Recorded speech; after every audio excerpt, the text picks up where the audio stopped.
Hello friends, मैं हूं CS गौर कुमार यादव। आज हम डिस्कस करने जा रहे हैं ओपीसी कंपनी रजिस्टर करने की क्या क्या बेनिफिट्स होते हैं।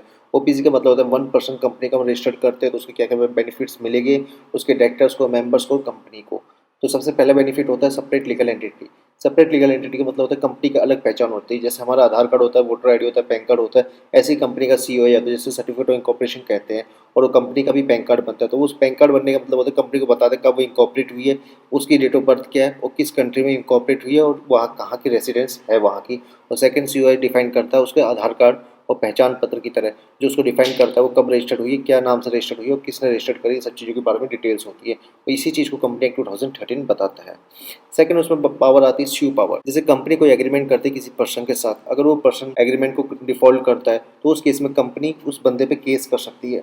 और अगर अगर कंपनी के साथ कोई बंदा कोई एग्रीमेंट करता है, उस केस में कंपनी डिफॉल्ट करती है तो उस केस में वो बंदा कंपनी पे केस कर सकता है। वो कंपनी के डायरेक्टर्स मेंबर पर केस नहीं करेगा, वो सीधा कंपनी पे केस करेगा, क्योंकि कंपनी की एक separate legal entity in the I of law. ये बात कंपनी 2013 कहता है। थर्ड उसकी बेनिफिट आता है लिमिटेड लायबिलिटी। लिमिटेड लायबिलिटी का मीन्स होता है जो उसकी लायबिलिटी होगी लिमिटेड होगी। किसकी लायबिलिटी लिमिटेड होगी? उसकी मेंबर्स की लायबिलिटी लिमिटेड होगी। कंपनी ने जैसे 1 लाख रुपए की पेड अप कैपिटल इशू करी है, इशूड कैपिटल 1 लाख है, पेड कैपिटल 1 लाख है, तो जो उसके डायरेक्टर्स और मेंबर हैं वो 1 लाख रुपए तक देने के लिए लायबल है। मीन्स अगर कल की डेट में कंपनी डिफॉल्ट होता है, जैसे मान के चलते कंपनी को नुकसान हो गया 5 लाख रुपए का, उस केस में कंपनी के जो डायरेक्टर्स और मेंबर्स हैं, अगर डायरेक्टर्स को उस केस में आएगा, डायरेक्टर मेंबर अगर एक ही पर्सन है तो उस केस में मेंबर को वहां तक लायबल होगा जहां तक उसकी कैपिटल उसने पेड कर रखी है। जैसे लाख रुपए की उसने कैपिटल सब्सक्राइब कर रखी है तो लाख रुपए तक उसका लायबिलिटी बनती है।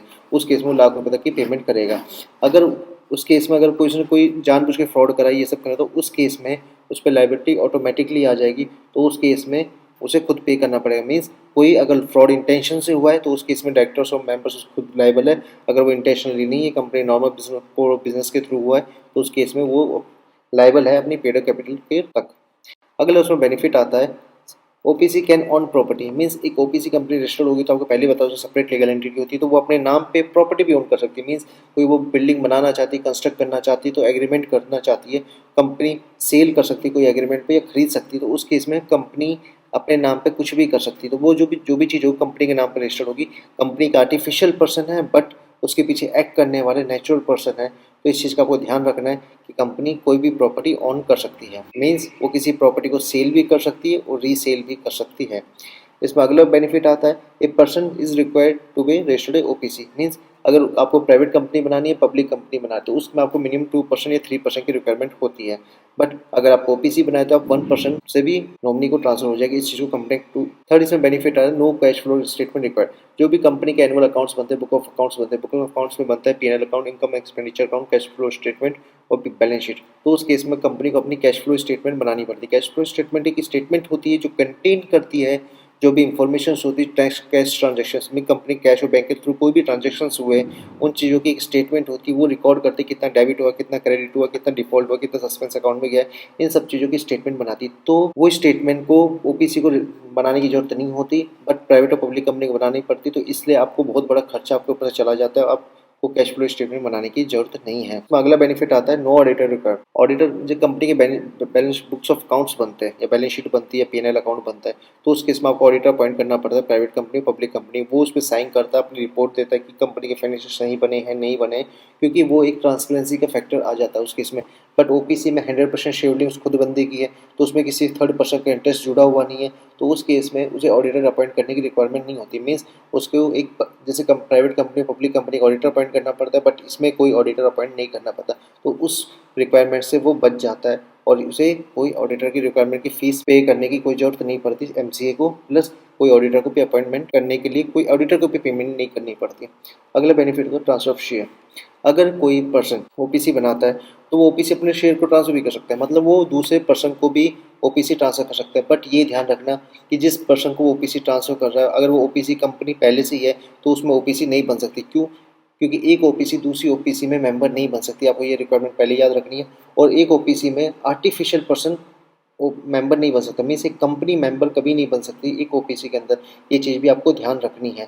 तो इसलिए जो ओपीसी ट्रांसफर होगी किसी नेचुरल पर्सन को ट्रांसफर होगी या किसी नॉमिनी को ट्रांसफर होगी। इस चीज़ों की आपको रिक्वायरमेंट है। जैसे इसमें लिखा है OPC can transfer his share to any person but the person must be citizen of and resident of India, ये भी रिक्वायरमेंट आपको पहले ही बता चुका हूँ। एक ओपीसी रजिस्टर करने के लिए रिक्वायरमेंट है उसके डायरेक्टर्स, मेंबर और नॉमिनी वो सारे के साथ citizen of resident of India होने चाहिए और नेचुरल पर्सन होनी चाहिए, आर्टिफिशियल पर्सन नहीं होने चाहिए। थर्ड आती है बोरिंग पावर। बोरिंग पावर क्या होती है, कंपनी अगर कोई लोन लेना चाहती है तो ओपीसी कंपनी लोन भी बोरो कर सकती है, बैंक से, एनबीएफसी से कुछ भी कर सकती है। बट आपको ये बताता हूँ कि वो बोरो कर सकती है बट वो किसी को लोन दे नहीं सकती। मतलब आप एनबीएफसी बिजनेस में ओपीसी नहीं हो सकते, मीन्स आपको एनबीएफसी का बिजनेस करना तो आप as a OPC company registered नहीं हो सकते। तो इस केस में आपको ये बेनिफिट दिया जाता है कि आप बोरो कर सकते हो बट आप किसी को लोन दे नहीं सकते। ये चीज़ आपको याद रखनी है। तो ये एक बेनिफिट है सेक्शन 2013 का। अब अगला बेनिफिट आता है no AGM requirement. No AGM का मतलब क्या होता है, अगर एक कंपनी होती है उसको अपनी हर साल एक एनुअल जनरल मीटिंग करवानी पड़ती है। एनुअल जनरल मीटिंग में जो भी उसके डायरेक्टर्स और मेंबर्स होते हैं वो सारे अपॉइंट वहाँ पे आते हैं। ऑडिटर को रीअपॉइंट करा जाता है, डायरेक्टर को रीअपॉइंट करा जाता है, मेंबर आता है उसको रेजोल्यूशन पास करता है बाई ऑर्डिनरी रेजोल्यूशन, तो वो करना पड़ता है। बट ओपीसी कंपनी में आपको पता है अगला आता है ओनली 2 बोर्ड मीटिंग रिक्वायर्ड। आपको पता है पब्लिक या प्राइवेट कंपनी कोई भी रजिस्टर करो तो आपसे उसको मिनिमम आपको 4 बोर्ड मीटिंग करवानी पड़ेगी साल में, क्योंकि 120 दिन से ज़्यादा का गैप नहीं होना चाहिए 2 बोर्ड मीटिंग के, तो आपको 1 क्वार्टर में एक बोर्ड मीटिंग आ जाती है। तो उस केस में आपको प्राइवेट और पब्लिक कंपनी में बोर्ड मीटिंग करवानी पड़ती है 4। बट आपको अगर आप ओपीसी रजिस्टर्ड हो तो आपको 2 बोर्ड मीटिंग करनी है, क्योंकि मैक्सिमम क्या मतलब कि अगर आप करना चाहते हो मिनिमम आपको 2 बोर्ड मीटिंग करनी, मैक्सिमम जितनी करना चाहते हो कर सकते हो। मिनिमम की रिक्वायरमेंट 2 है और मैक्सिमम की रिक्वायरमेंट कोई नहीं है, आप कितने दिनों में कितनी कर सकते हो। और इसमें इसके बीच में कोई टाइमलाइन नहीं कि आपको इतने दिन में बोर्ड मीटिंग करनी है। तो माना जाता है 6-6 महीने में लोग कर लेते, 180 दिन के अंदर कर लेते, बोर्ड मीटिंग के बीच में गैप नहीं होना चाहिए, तो इसलिए 2 बोर्ड मीटिंग अलाउ करते हैं। अगला बेनिफिट आता है only 1 director for OPC registration. आपको पता है कि एक ओपीसी रजिस्टर करने के लिए 1 डायरेक्टर 1 पर्सन ही रिक्वायर्ड होते हैं और एक नॉमिनी रिक्वायर्ड होता है। तो आपको पता है सबसे बड़ा बेनिफिट ये होता है, जैसे प्राइवेट और पब्लिक कंपनी मिनिमम 2 डायरेक्टर्स की रिक्वायरमेंट होती है, बट आपको ओपीसी में सिर्फ 1 डायरेक्टर की रिक्वायरमेंट होती है। इससे आपकी कंपनी रजिस्टर करती है, ये सबसे बड़ा बेनिफिट होता है। आपको कोई डायरेक्टर अपॉइंट नहीं करने पड़ते ज़्यादा, और जो मेंबर है वही डायरेक्टर अपॉइंट हो सकता है उसमें।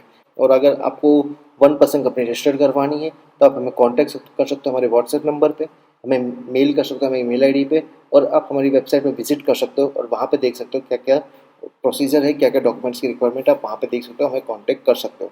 अगर आपको वीडियो अच्छी लगी तो वीडियो को लाइक करिए, शेयर करिए, सब्सक्राइब करिए चैनल को। Thank you.